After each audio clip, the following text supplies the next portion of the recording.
Sami poi papa bolingo ezalaka se ya bato mibale ya misato akota te. S'abonner na Leroy TV. Leroy TV na papa na mama na bana bokofanda bozotala mutu akokima te sonyesa te na kati ya Leroy TV. Leroy TV talaka roi tokotaka tozalaka tosabone na Leroy Télévision po yango nde makambo kwa. Merci. À partir des États-Unis, Sami Mpoi Leroy na mwana na ye Asarel Mpoi. Leroy TV, merci beaucoup na sepeli. Amoni boye boyambinga en tout cas la sepeli makasi. Bon s'abonner massivement sur la chaîne Roi Leroy TV. Saka s'abonner que ça la décidé que mon ami loka nyati oye de la kanandete mutekeye la na bo moina. C'est Odile Manzaka moi si Nzambe CP ya mboka.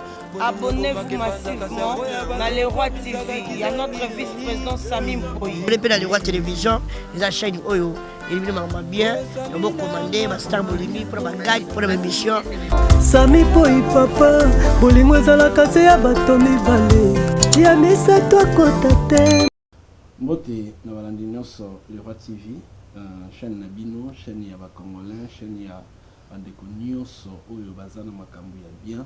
En tout cas, toye awa pona ko permettre lisusu na bandeko na biso bayeba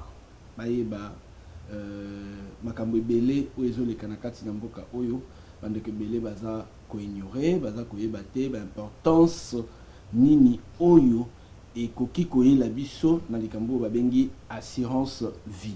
Alors na plateau na biso toza biso moko te, toza na maman Fatou oyo aye ko visiter biso et puis na yende toko lobela lisolo ya assurance vie. Mbote maman Fatou. Mbote papa na ngai. Merci pour l'invitation. To yambio awa na Leroy TV sangoni no elibiso.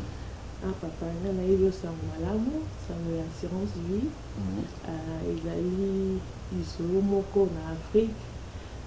Bato ya mbongo nde bayebi masolo yango bato ya classe moyenne bayebi yango vraiment bien te yango monaka mingi awa bandeko na biso ndambu bazalaka intéressé miso baka songa na jeu assurance vie na okufa mais eza likambo moko na bamboka oyo ya poto oyo eza important parce que toyebi lobi te okufa mwa liwa moko prématuré boye utiki maman na bana sans rien maman osuka ndenge voilà donc développer suite ya ba question vous poser là. OK, merci beaucoup maman Nabiso Fatou. Question moko ya liboso ezali eza que maman Fatou assurance vie toujours kaka assurance vie eza vraiment nini? D'accord.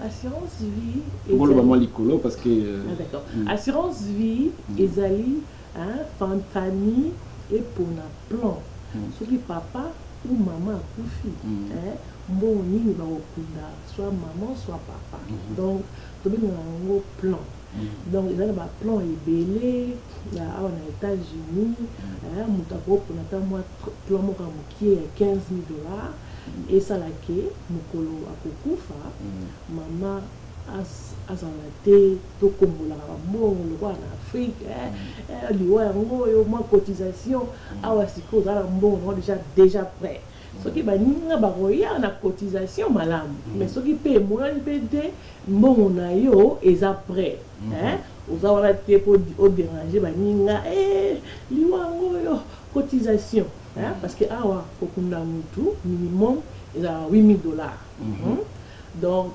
sozata yango 15,000 bakokunda ata 8,000 10,000 ndambo wana mama asali mwa badepense akofa na ndako ata 2-3 mois ake mosala te ana mwa mbongo moko afuta ndako biloko ya mike mike eza mpe na bato oyo bazalaka na bambongo na bango bapréféré baplan moko ya likolo 50,000 $100,000 $200,000 esalaki soki papa akufi mama aza na mbongo wana bana ba l'université donc là va plan est belé ba oyo ba ko ça intéressé ba lukingai na expliquer en détail voilà.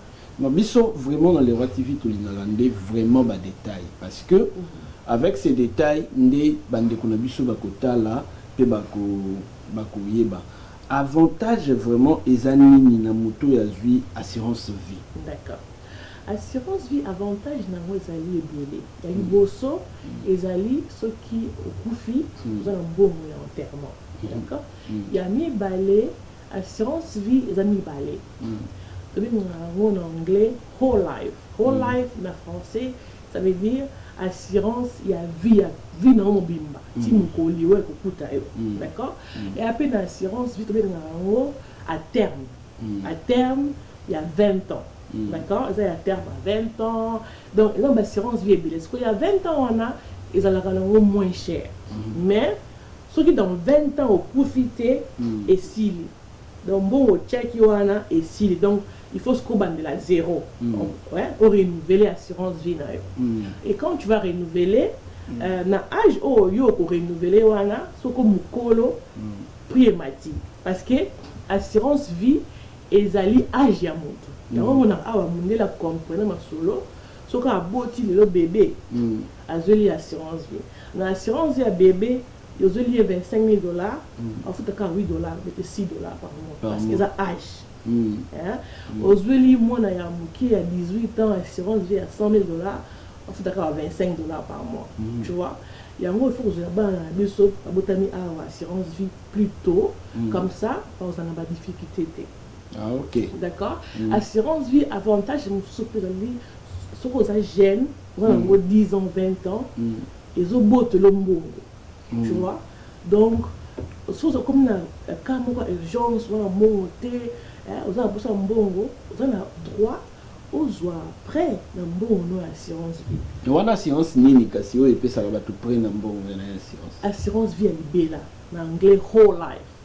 Insurance. Au gros appelé nyongo na kati assurance. Voilà, au gros nyongo na kati wana.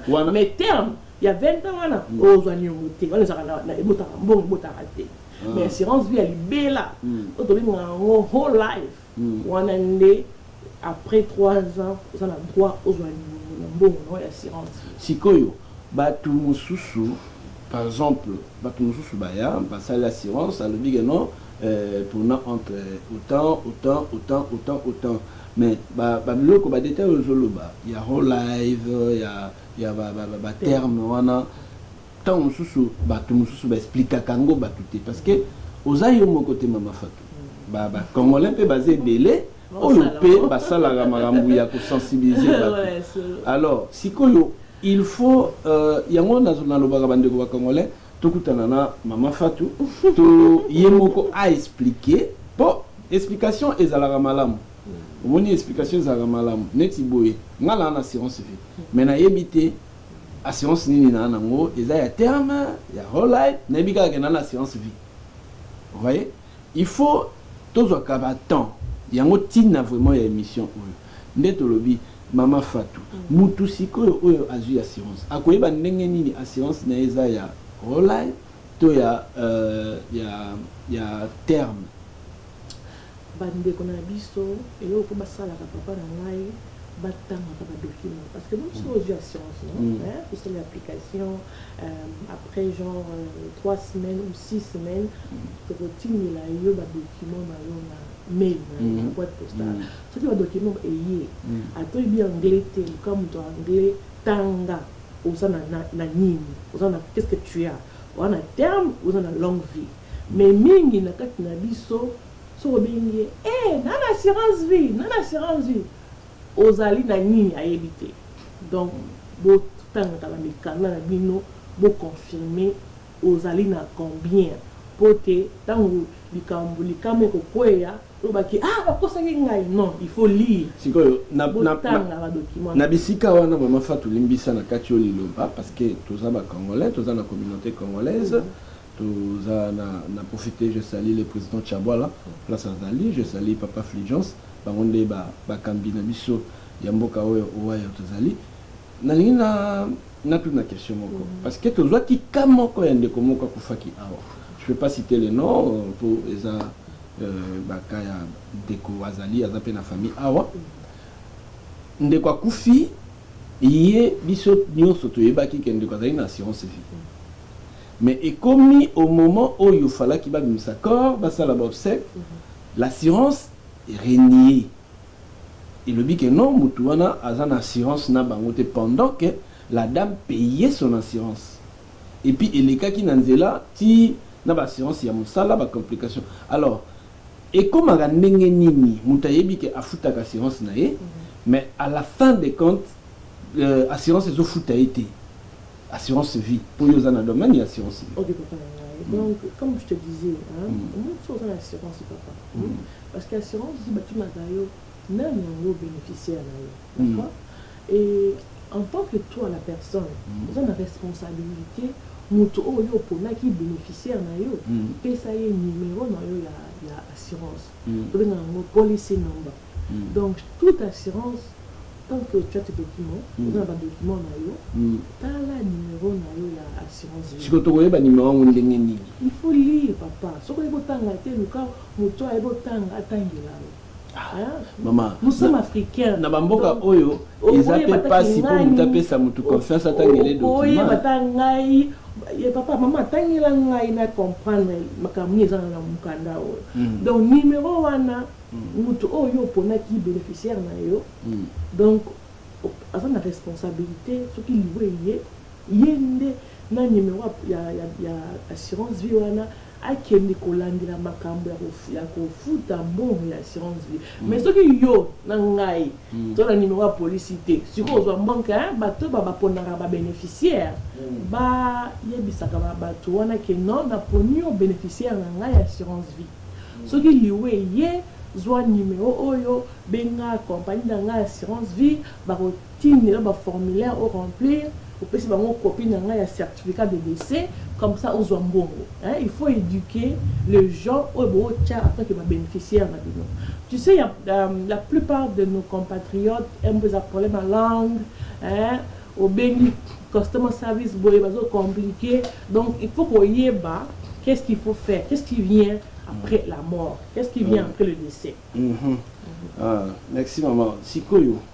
Nga na yebike na mboka oyo c'est difficile pour na biso mutape sa yo confiance ya ke azui assurance na ye quelconque apesi yo que non maman numéro police na nga yango yo nini to koma pe kobanga parce que les assurance vie pour ezo valeur nango ezo sengela mukolo nango akufa.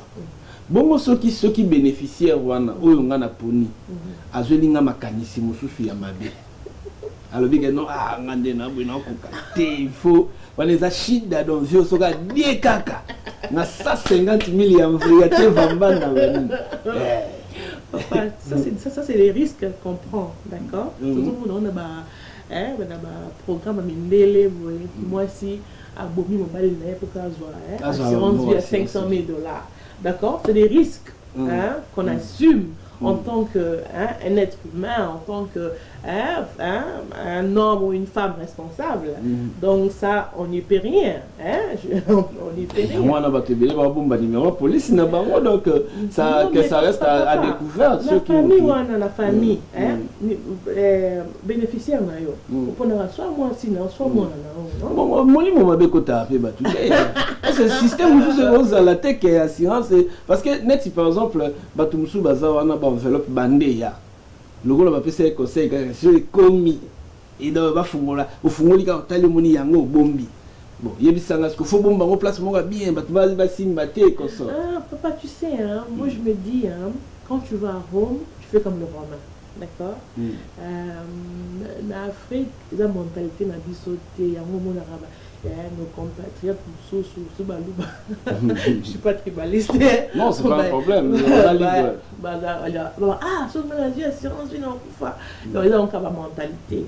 Mais, ce qu'on y a dans le boca, il faut tambola. Puis quand le bâton va au tambola. Anglais lobby, you have to think outside of the box, you know.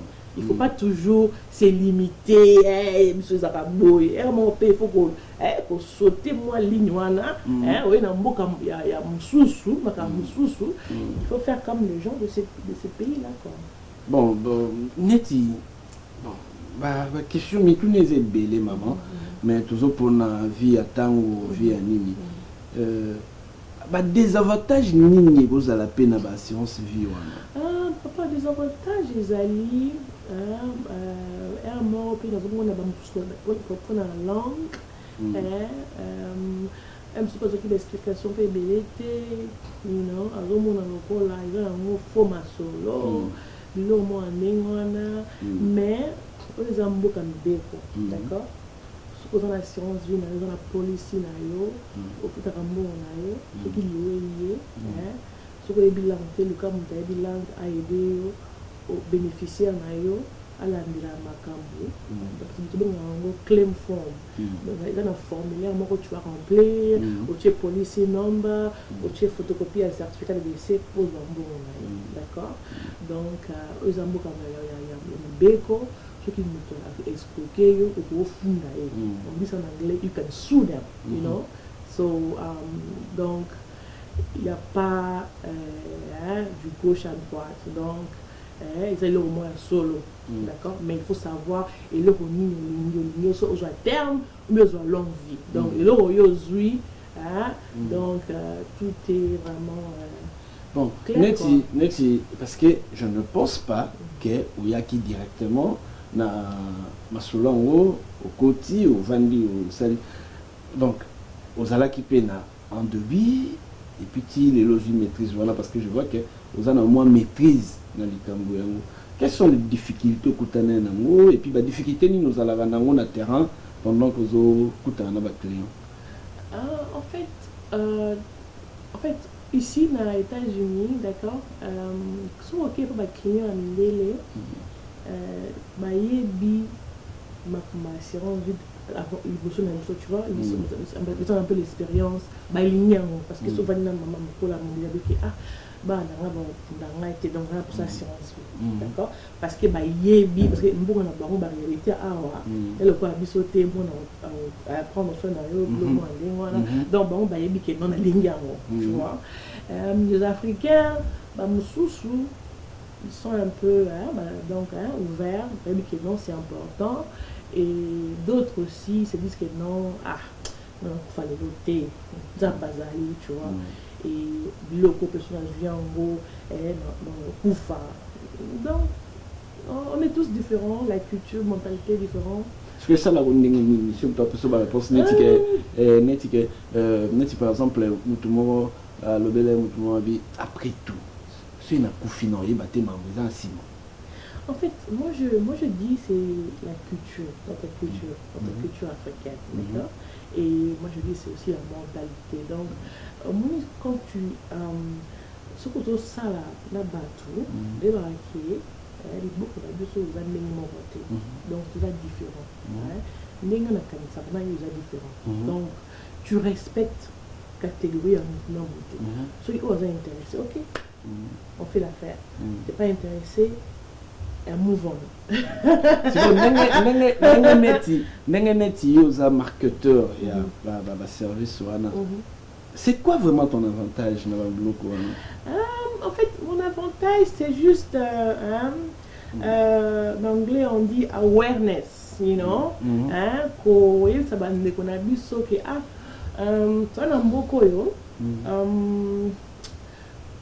même si nous devons cotiser, mais ça n'a plan moyen qui parce que au plan en fonction il y a poche il y a budget d'accord parce que ça veut dire faut par mois par 3 mois donc il faut que ça soit moins confortable donc pour nous et le colingi na budget ce qui les calme comme ça famille est après c'est aussi une manière de relaxer les bottes qui na lingibino nazala parce que ce temps où ça vivant boyer aux obunda bana mama cadeau maman moi des bases mais ce qu'on donc comme soustraction donc budget baloki sikoyo kolinga totika mwana bato kaka bongo sa eloko na nsima. Oui, bon kaka notika ye pas votika. C'est comme ça, c'est vice-versa, parce que aujourd'hui yo maman na bana, tu vois, oyo akei asali ke muninga azala bien.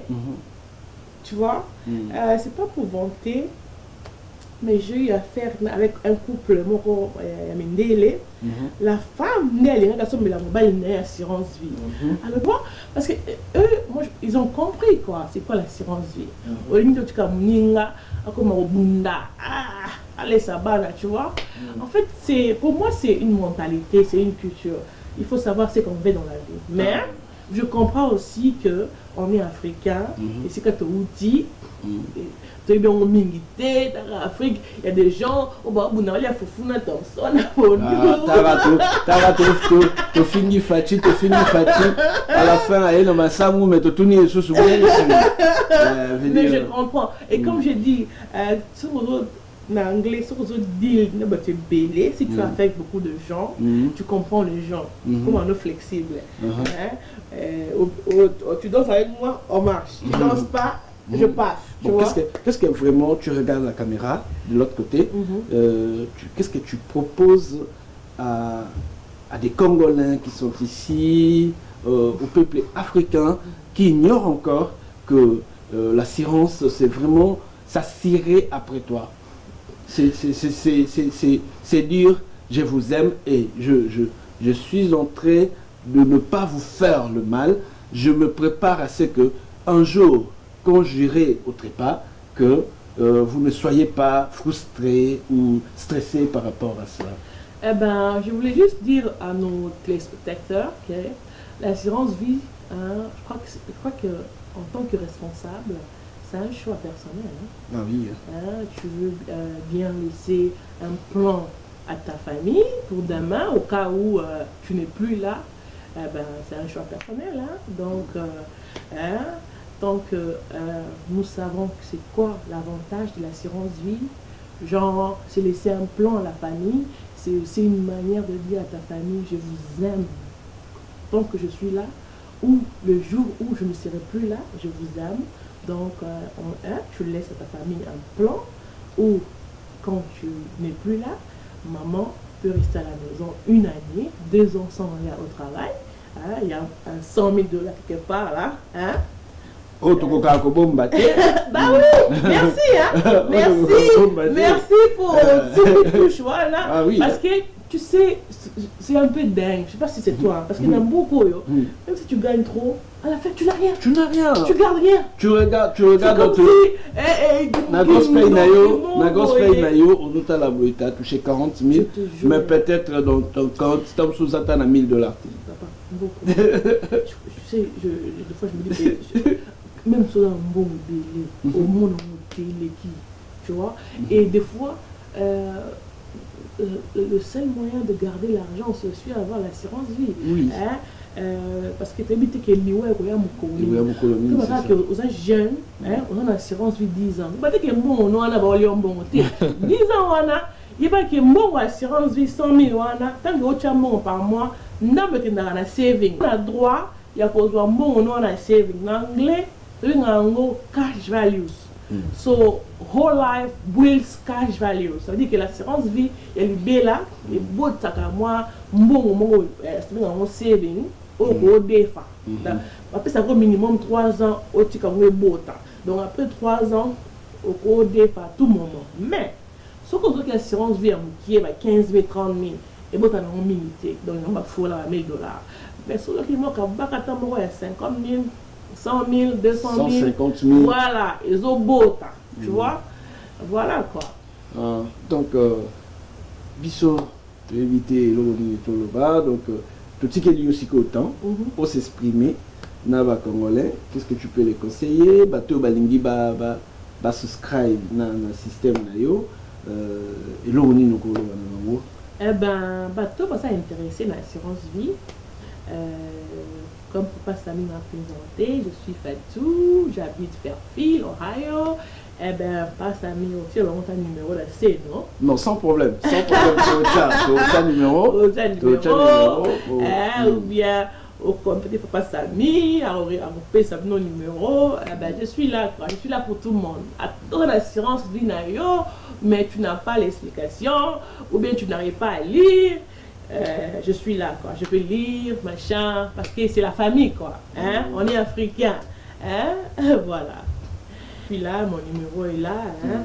513 663 13 37 513 663 13 37. Voilà. Okay. Même un petit message, moi je vais rappeler après. Voilà.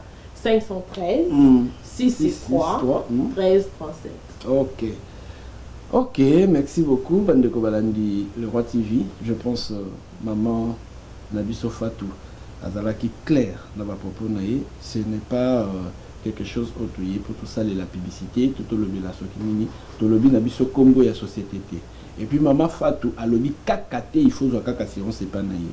Mais à conseiller you, étant que africain, étant que congolais, au s'assurer parce que lobby na yo to les cas qui m'attendent à ndeko moko munene je suis en train d'éviter ya kotanga kombo parce que ma famille ba koma kolandela pe ba biso ba vous voyez maman moko akufa bisika na salaka na coq food pour ceux qui travaillent na coq food boyebi nini oyaki na tangi kombo société mais boyebi référence et komaki bandeka kenta ki batinda ki 3000 bandeko ya nini batinda ki boye bandeko nini batinda ki boye nous avons pris beaucoup de temps pour Tokunda Mama Wana, vous savez combien de dépenses il y a qui biso pour Tokunda Mama Wana. Alors que ce kazaki na séance na ye même ata boyebi tokenda na suka jour to kabola mbongo communauté eye balobi ke mbongo oyo bandeko basangisi totikali na 4600 si je m'abuse oyo il faut topesa papa boyebi ndenge bébé komaki na salle wana bopesa papa te botindela bana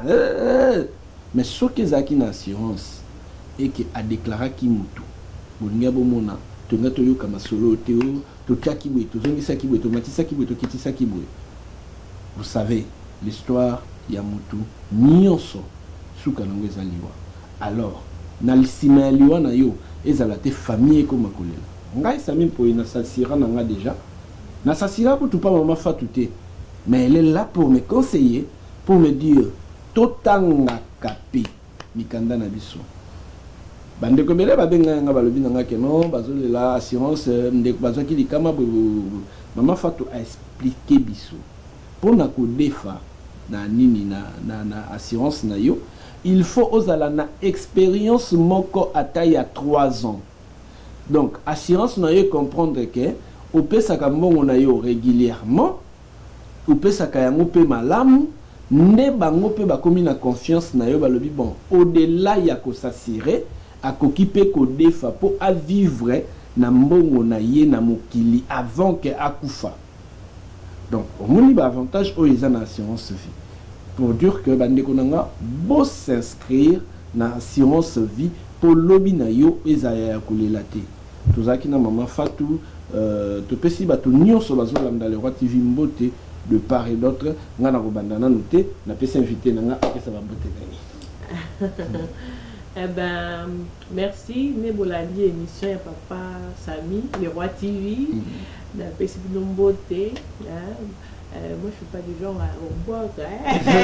Donc, je vous aime tous. Je m'arrête là. À ta papa, à ta maman. Parce que l'émission est à la maga en États-Unis, est à la maga Tina France, est à la maga Tina Kinshasa. Et à la maga de partout. Le Roi TV est là partout dans Mokili. Le Roi TV, toza na Kinshasa, na Imka, sur le côté na Imka, local 37, beaucoup le Roi TV. Et ça wana administration mobile, ça wana beaucoup na administrateur na biso maman Andrine, azawana pour na Babino, na pesimbote na moi sinanga. Ma femme, hein, je dois commencer par elle. Je pense que la jolibilité, et pas à Maman Fatou, elle est avec moi, elle est aussi ma confidente.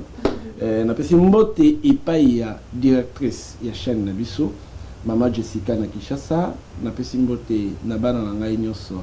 Asaref Mpoi, Juden, Beshi, Michael, Samuela. Napesi mbote epai ya bandeko nyonso bazolanda biso de partout. Je n'oublierai jamais de saluer mon père, Johnny Mpoi, et de saluer ma maman, Oya Sala, Azwanga 9 mois la Libomunaye, avec tous les risques du monde. À Botangaï, moi, Mouvalu Avandi Liboso, ya TV Nabino Boso Lanaye. Je suis là, je suis disponible pour tout le monde et surtout pour les Congolais et les Africains. Nananga tribaliste, nananga mutumo aninité, mais je suis africain. C'est normal. Donc, naza africain, naza congolais surtout. Pour l'affaire du Congo, je ne me tairai jamais. Bandeko nyonso ya congolais, oyo bozana ba faire nabino, bozana ba makambo nabino.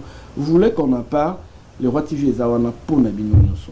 Vous pouvez être na Kinshasa, vous pouvez être en France, vous pouvez être partout dans le monde où vous êtes. Le Roi TV nazalara dispo. Même si vous voulez qu'on a déplacé na un pays nabino nakoya pour qu'on en parle, na ba faire ya ba congolais nyonso. Donc je suis sans condition et c'est à eux de voir Nini Nakosala pour le Roi TV. Merci beaucoup. C'est un plaisir pour moi de partager le plateau Nangana Maman Fatou. C'est plaisir pour moi aussi. Merci beaucoup. Je vous dis bye. Bye, bye. Bye, papa.